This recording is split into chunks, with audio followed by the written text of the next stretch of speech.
Hello students, welcome to the chemistry class.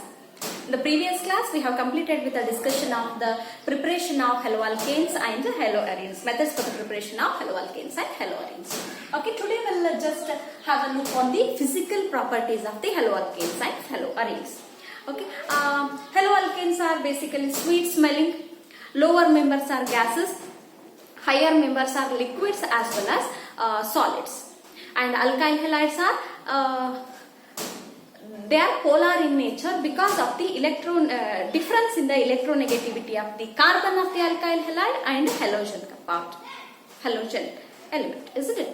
Okay, and about their melting and boiling point. Okay, alkyl halides have the high melting and boiling point compared to their corresponding hydrocarbons. Alkyl halides have the high melting and boiling point compared to the corresponding hydrocarbons. This is because of their, what I have told, greater difference in the electronegativity.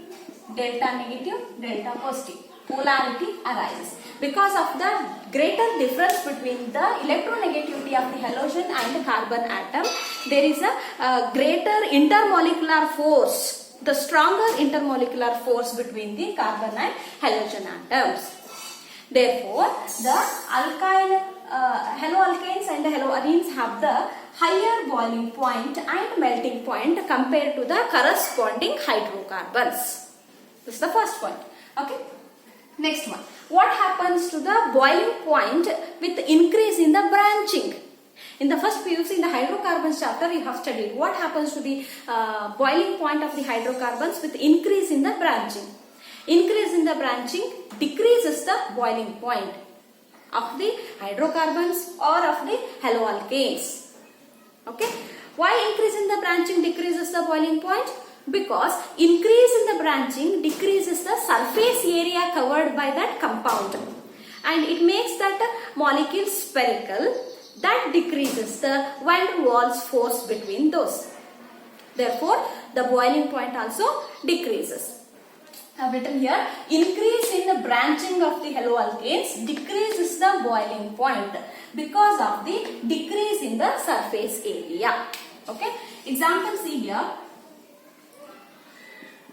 CH2, CH3, CH3, CH2, CH2, CH2, Br. What is the name of this? 1 bromo butane. Okay, one compound. Okay, with the same molecular mass I am considering, isn't it? CH3, CH2, CH, Br, CH3. Okay, then what is the name of this? 2 bromo butane. Next one I'll write CH3, CH3, CH3, Br. Okay, write the IUPAC name for this. Identify the longest carbon chain containing halogen atom. Number the carbon chain 1, 2. Isn't it? What is the name of that? 1,1 dimethyl ethane. Okay, what is the name of that? See. Select the longest carbon atom to which halogen is attached. I went wrong in selecting the longest carbon chain here.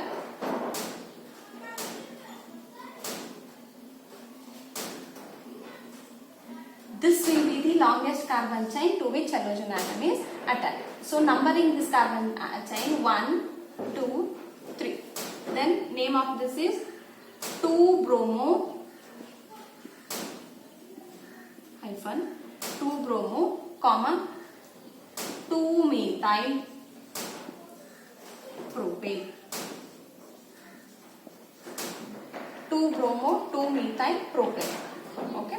Now let us see the boiling points of those.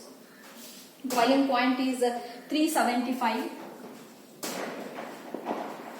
375, 364, 364, 346. These are in terms of Kelvin. Okay. 1 bromo, it is O here, 1 bromobutane, 2 bromobutane, 2 bromo 2 methyl propane. These are the isomers, isn't it? Okay. As the branching of carbon chain is increased here, the molecule has attained the spherical shape. Okay, boiling point 375. When the branching increased, it is 364 and it is 346. Okay.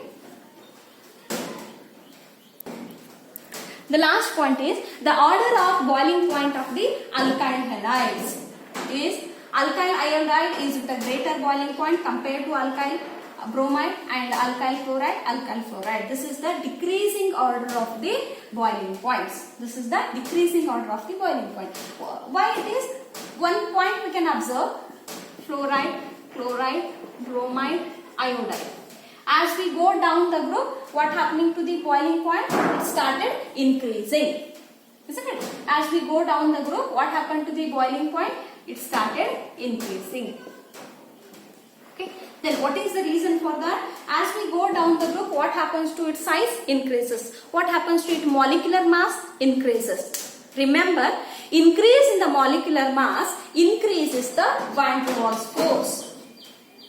Because for increase, I will write this symbol. Okay. Increase in molecular mass increases the van der Waals force. This is the reason for this order. Increase in the molecular mass increases the van der Waals force.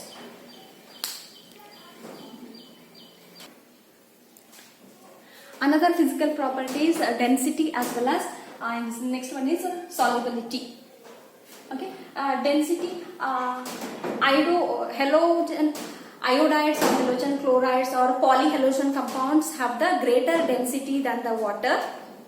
Got it? And as the number of carbon atoms increases, their density also will increase. Okay. Next one is solubility. Haloalkanes as well as haloarenes are insoluble in water. Okay, haloalkanes are insoluble in water because they cannot form the intermolecular hydrogen bondings with the they cannot form the intermolecular hydrogen bondings with the water molecules. Okay, they cannot form the intermolecular hydrogen bonding with the water molecules. Okay, and they are soluble in the organic solvents like carbon tetrachloride or benzene. Because the intermolecular force exists in the organic solvent as well as haloalkanes are seen same. Okay, this is about the physical properties. Okay, next we'll move on to the chemical properties of the haloalkanes. Okay, those chemical properties, the reactions can be classified into three. First one is nucleophilic substitution reaction. To understand this, you should know what is nucleophile, electrophile and all. The first one is nucleophilic substitution reaction. Next one is elimination reaction. And the third one is reaction with metals. Nucleophilic substitution reaction, elimination reaction and reaction with metals. Okay. First let us study nucleophilic substitution reactions. Nucleophilic substitution reaction. Okay, I have already explained that between the carbon of what? Alkyl halide. Between the carbon of alkyl group and halogen, due to the greater electronegativity difference, the polarity arises. Partial charge separation arises. Hence, it gets the partially negative charge. Halogen gets the partially negative charge and carbon gets the partially positive charge.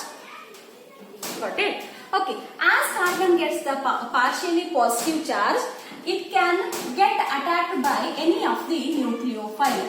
Means, as it is electron deficient, what happens? Partial polarity arises. The shared pair of electrons moves more towards the halogen atom because of the plus sign effect shown by the alkyl halide. Shared pair of electrons moves more to the halogen atom because of the plus sign effect shown by the alkyl group. Okay. As the carbon gets partially positive charge, any of the nucleophile means what? Electron rich species. any of the electron rich species can come and attack to the carbon atom. Okay? Yes. And see here, nucleophile, and it is a carbon halogen bond. Okay? And see, three-dimensional structure I am trying to show. Okay? Yes. When, as it has got the partially positive charge, nucleophile attacks the carbon atom, and